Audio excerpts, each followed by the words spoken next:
ኢትዮጵያ በአንድ ጀንበር በሁለት ጎራ ተከፈለች። ማህበራዊ ሚዲያው በሃይማኖታዊ ክርክር ነደደ። የብዙዎች መነጋገሪያ የሆነውና የኦርቶዶክስ ተዋሕዶ አማኞችንና የፕሮቴስታንት እምነት ተከታዮችን ለከፍተኛ ፍጥጫ የዳረገው የዘማሪ ዘርፌ ከበደ አነጋጋሪ ምስክርነት ዛሬም እንደቀጠለ ነው። ዛሬ ደግሞ የተናገረችው እጅግ የሚገርምና እውነትም ለክርክር የሚዳርግ ነው። ወዴት መሄድ እንዳለብኝ ምን ማድረግ እንዳለብኝ በዚህ ማዎቿ የብዙዎችን ልብ ትገዛ የነበረችው በገዳማትና በአድባራት ድምጿ ያስተጋባ የነበረው ድምፀ መረዋ ዘርፌ ከበደ ዛሬ ግን የነበረችበትን ቤት ጨለማ ስትል ገልጸዋለች።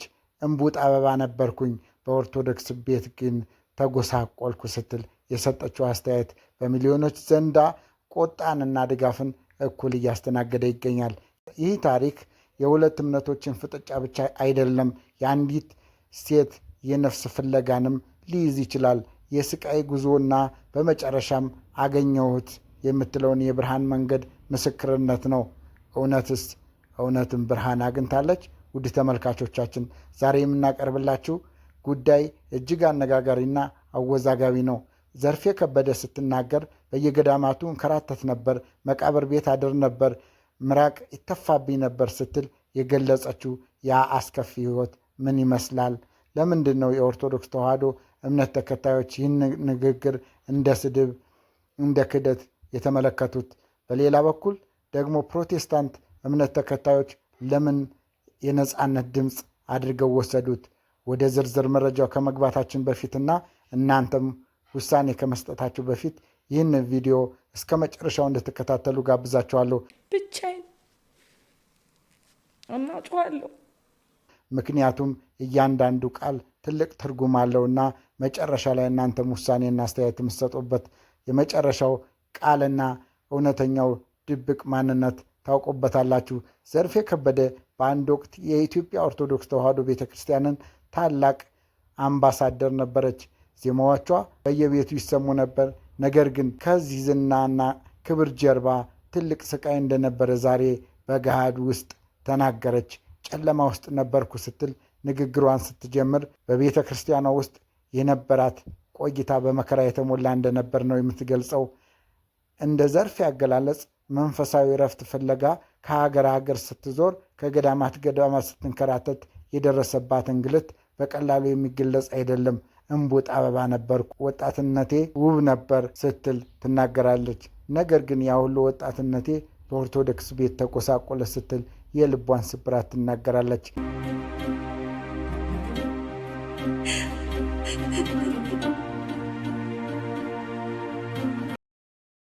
እዚህ ጋር ኦርቶዶክሶች ደግሞ አንቺን ማን ያውቅሽ ነበር?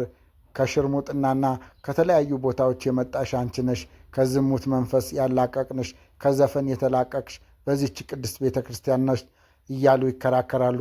በጣም የሚከብደውና ብዙዎችን ያስቆጣው ደግሞ ምራቅ የተፋብኝ ነበር ስትል የተናገረችው ነው። ይህ ድርጊት በምን ምክንያት በማን እንደተፈጸመ በግልጽ ባትናገርም የደረሰባት ስነልቦናዊና አካላዊ ጥቃት ምን ያህል ጥልቅ እንደነበረ ትናገራለች። መቃብር ቤት አድር ነበር ስትል ደግሞ በገዳማዊ ሕይወት ውስጥ የምታሳልፈውን የብሕትውና አይነት ወይም ደግሞ የፈተና ጊዜ ለመግለጽ የሞከረች ይመስላል። ነገር ግን መቃብር ቤት ማለት ማንኛውም አገልጋይ የሚያድርበት ነው ብለው ኦርቶዶክሶች ይከራከራሉ። ነገር ግን ይህ አገላለጽ ለኦርቶዶክስ አማኞች እንዲህ ብቻ አይደለም፣ ትልቅ ቅሬታን ፈጥሯል። ገዳማት የቅድስና ቦታዎች እንጂ የስቃይ ስፍራ አይደሉም የሚሉ ወገኖች ዘርፌ ሆን ብላ ቤተ ክርስቲያኗን ለማንኳሰስና አዲሱን እምነቷን ለማጀገን የተጠቀመችበት ስልት ነው ብለው ያምናሉ። ይህ ብቻ አይደለም፣ ዘርፌ ስትረሳ አስታውሱ ለማለት ነው ይላሉ። ክርክሩ የሚጋጋለው እዚህ ጋር ነው።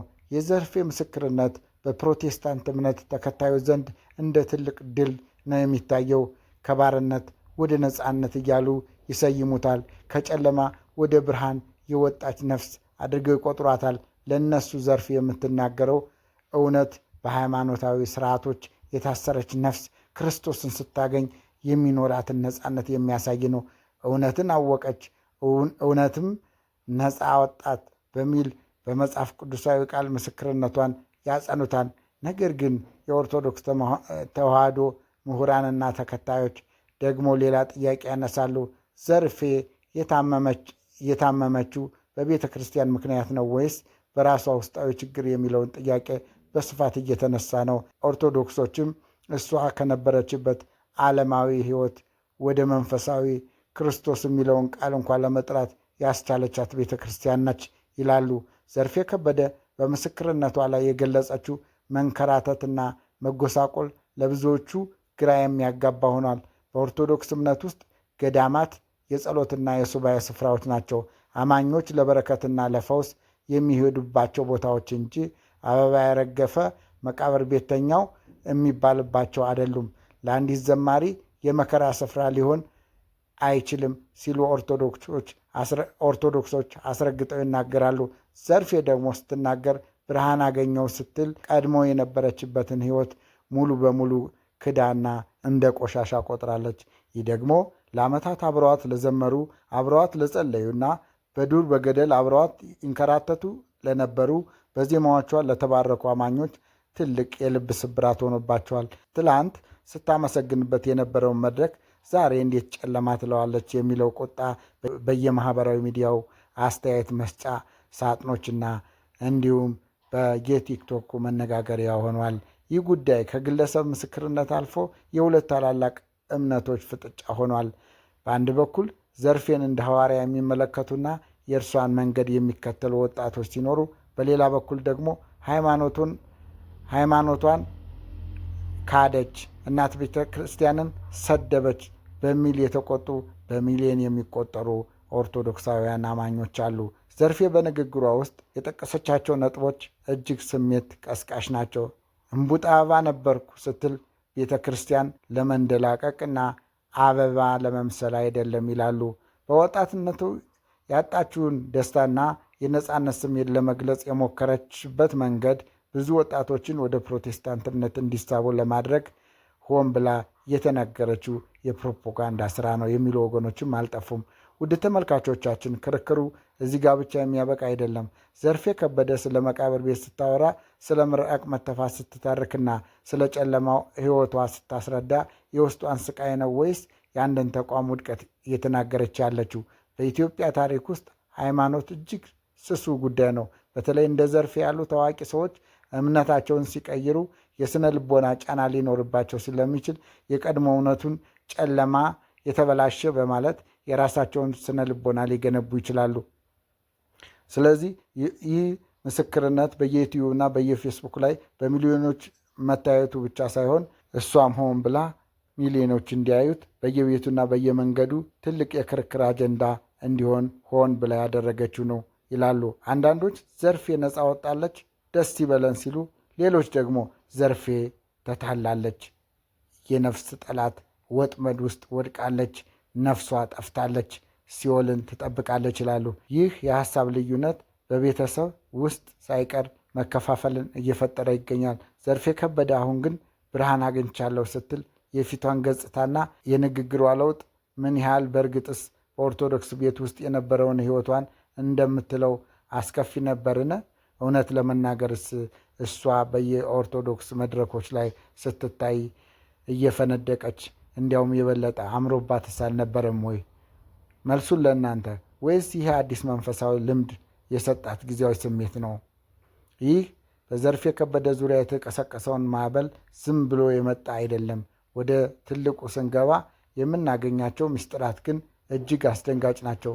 እስቲ ያስቡት። በሚሊዮኖች የምትወደድ ድምጿ እንደ ሰማይ መላእክት የሚቆጠር ዘማሪት በሌሊት በጨለማ በመቃብር ቤት ውስጥ ስታደርና ለራሷ መንፈሳዊ ሕይወት ስትተጋ አልነበረምን?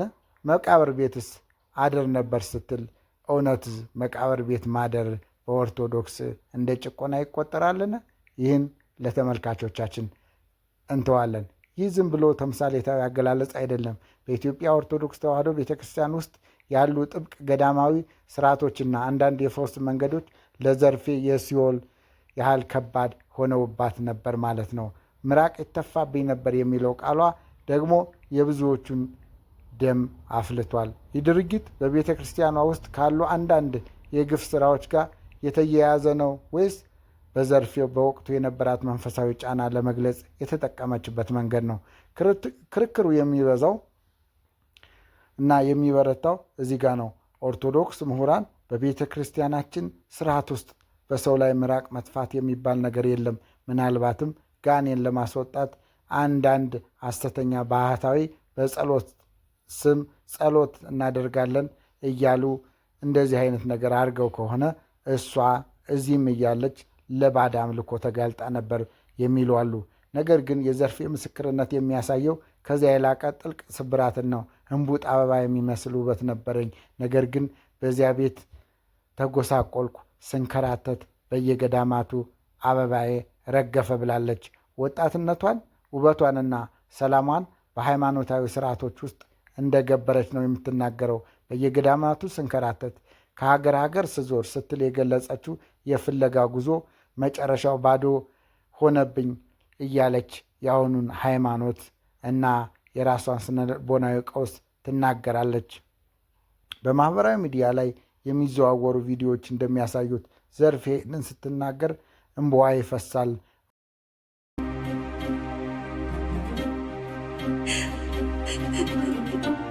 እውነት እንባዋ መጦ ነውን ብለው ኦርቶዶክሶች ይጠይቃሉ። ያ እንባ የኦርቶዶክስ ቤተ ክርስቲያን ናፍቃት ነው ወይስ የተዋናይነትና የፕሮፓጋንዲስት ባህሪ ነው የሚሉ ጥያቄዎች የሁለቱን ወገኖች ክርክር ያባብሰዋል። የፕሮቴስታንት አማኞች ይህ የእውነት ነፃነት እንባ ነው? የክርስቶስ ብርሃን ሲበራ የነበረው ጨለማ ይገፈፋል ይላሉ። በእርግጥ በፕሮቴስታንት መድረኮች ላይ ዘርፌ የምትሰጠው ምስክርነት ከባርነት የወጣች ነፍስ ተምሳሌ ተደርጎ ነው የሚወሰደው። ኦርቶዶክስ ቤተ ክርስቲያን ይህንም ያህል መስቀል አንጠልጥላ ኢየሱስ ሲባል ሰዎች እንታሳለን። ነገር ግን ለኦርቶዶክስ አማኞች ይህ ታላቅ ክደት ነው። የበላችበትን ወጭ ሰባሪ፣ የአባቶቿን ሃይማኖት የናቀች በሚሉ ስድቦችና ትችቶች ይወረወራሉ። በተለይ ጨለማ ቤት ውስጥ ነበርኩ የሚለው አገላለጽ እጅግ አደገኛና ክርክር ቀስቃሽ ሆኗል። አንድን የሺህ ዓመታት ታሪክ ያለውን እምነት ጨለማ ብሎ መጥራትስ ይቻላልን? እውነት ለመናገር የኦርቶዶክስ አገልጋዮችስ ጨለማ ቤት ወይም ደግሞ መቃብር ቤት ሲያድሩ ይህ ግፍ ነውን? በውስጡ ያሉትን በሚሊዮች የሚቆጠሩ ቅዱሳን ሊቃውንት አማኞችን እንደ ጨለማ ተጓዥ መቁጠርስ ይቻላልን? ይህ ደግሞ ለሃይማኖታዊ ግጭት መንስኤ ሊሆን የሚችል ትልቅ ንግግር ነው። ዘርፌ ግን የራሴን የግል ሕይወት ነው የምናገረው ትላለች። የእሷ የግል ሕይወት ግን በሚሊዮኖች ዘንድ የሃይማኖት መለኪያ ሆኗል።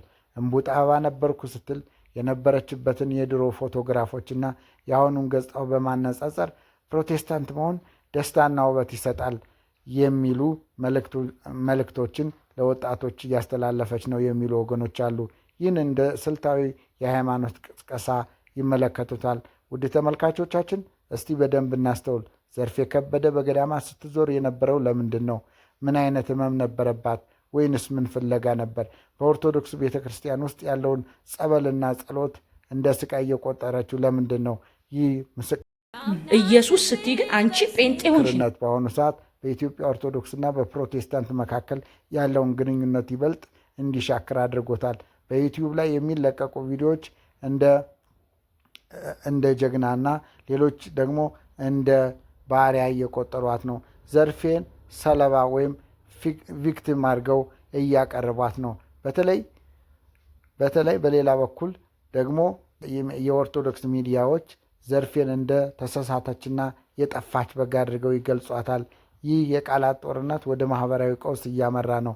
መቃብር ቤት ማደር የሚለው ንግግር በገዳማት ውስጥ ያሉትን ቅዱሳን አባቶች ሕይወት የሚያቃልል ነው በሚል ብዙዎቹ ተቆጥተዋል። በሌላ በኩል ምራቅ ተጠፋብኝ የሚለው ይህ ክደትና ውሸት የፈጠረችው ሌሎችን የማያውቁትን ለማጣጣል የተጠቀመችን ነው።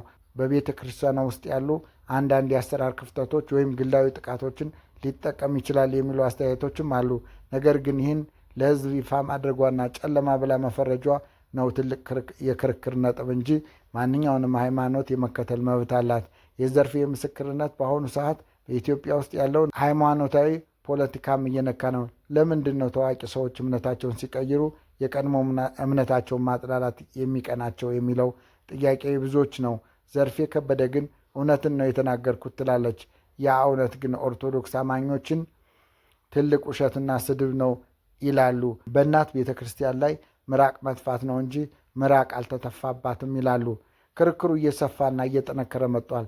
ዘርፌ ከበደ በቪዲዮዎች ላይ አሁን ብርሃን አግኝቻለሁ፣ አሁን ሰላም ነኝ ስትል ያ ሰላሟ ግን በሌሎች ዘንድ ትልቅ አለመረጋጋትን ፈጥሯል። ከሀገር ሀገር መንከራተት፣ በየገዳማቱ መሄድ መሳለም አብቅቷል ትላለች። ነገር ግን በእሷ ዙሪያ ያለው መንከራተትና መከራከር አሁን ነው የጀመረው። ይህ ጉዳይ ስንመለከተው ዘርፌ ከበደ የግል ነፃነቷን እየተጠቀመች ነው ወይስ የአንድን ትልቅ ማህበረሰባዊ እሴቶች እየጎዳች ነው? በጣም የሚገርመው ነገር ዘርፌ ከበደ መቃብር ቤት አድር ነበር ስትል ይሄ እጅግ ቀላል ነው፣ ብዙዎቹን አልገለጽኳቸውም ትላለች። በኦርቶዶክስ ስርዓት ውስጥ ሞተ ስጋን ወይም ለዚህ ዓለም መሞትን ለመለማመድ የሚደረግ ስርዓት እንደሆነ የሚገልጹ አሉ። ነገር ግን ዘርፌ ይህንን እንደ ስቃይና እንደ ጨለማ ቆጥረዋለች። ሲጀመርም አልገባትም ነበር ይላሉ። እምቡጥ አበባ ነበርኩ ስትል ደግሞ ያ ያሳለፋችው የምንኩስና እና የአገልግሎት ዘመን የወጣትነት ሕይወቷን እንደበላና እንደ ልቧ እንዳልሆነች ይገልጻል። ይህ ደግሞ መንፈሳዊነትን ማለት መጎሳቆል አይደለም የሚል አዲስ ትውልዳዊ አስተሳሰብ ይዛ ማምጣቷን ያሳያል። ይህ የዘርፌ ምስክርነት በኢትዮጵያ ውስጥ ያሉ የሃይማኖት ተቋማት ውስጥ ወጣቶች እንዴት እየያዙ ነው የሚለውን ጥያቄም እንዲነሳ አድርጓል። ኦርቶዶክስ ቤተ ክርስቲያን ዘርፌን ለምን አጣች? ፕሮቴስታንት ቤተ ክርስቲያን ዘርፌን ምን ሰጣት? ብርሃን አገኘው ስትል የፈለገችው ነገር ምንድን ነው? ይህ ክርክር ምራቅ ይተፋብኝ ነበር ስትል የገለጸችው ያ አሰቃቂ ትውስታ በእንባ ትገልጸዋለች። ብዙዎች ዘንድ እንደ ዘግናኝ ድርጊት ተቆጥሯል። እስቲ ያስቡት፣ አንዲት ወጣትና ተስፋ ያላት ዘማሪት በቤተ ክርስቲያን ውስጥ ምንስ ቢሆን ነው ሊተፋባት የሚችል? እምቡጥ አበባ ነበርኩ ስትል ያን ውበት እና ወጣትነት ወደ ቤተ ክርስቲያን ይዛ መግባት ፈልጋ ነበር የሚሉ ጥያቄዎችም ይነሳሉ። ኦርቶዶክስ ቤት ተቆሳቆልኩ የሚለው ነገር ግን ኦርቶዶክስ እጇን ዘርግታ ተቀብላት በየመድረኩ ላለማስተዋወቃታለች የሚሉ አሉ። ክርክሩ በሌላ በኩል ይቀጥልና በየገዳማቱ እንከራተት ነበር ስትል በሰጠችው ምስክርነት በኦርቶዶክስ ተዋሕዶ እምነት ውስጥ ገዳማት የቅድስናና የሰላም ስፍራዎች ናቸው ተብሎ ይታመናል። ዘርፌ ግን እነዚህን ስፍራዎች የመከራና የግርግር ቦታዎች አድርጋ ስታቀርባቸው የገዳማዊውን ሕይወትና የቤተ ክርስቲያኗን ክብር እየነካች ነው በሚል ከፍተኛ ተቃውሞ ገጥሟታል። ዘርፌ ከበደ በቪዲዮቿ ላይ ስታለቅስ የአምባ የብዙዎችን ልብ ሰብሯል። ከሀገር እንከራተት ነበር ስትልም ሰዎቹም በተለይ ፕሮቴስታንቶች እጅግ አዝነውላታል። ምራቅ የተፋብኝ ነበር ስትል ግን ማንም ሊያምነው ይቸገራል። እምቡጥ አበባ የሚመስል ውበት ነበረኝ ስትል ግን ሁሉም ማለት በሚቻል ደረጃ አሁን ካለችበት ሁኔታ አንጻር ስትታይ ኦርቶዶክስ ጋር ያለች እጅግ ያማረባት እንደነበረች፣ እንዲሁም ማለሷ ማይክ የማይጨብጥ እንደነበረ፣ መድረኮችን ትቆጣጠር እንደነበረ ይገልጻሉ። ዘርፌ ከበደ ጨለማ ውስጥ ነበርኩ ስትል ያ ጨለማ እንግዲህ እምቡጥ አበባዋን ይዛ አላስቀጠለኝም የሚል ነው።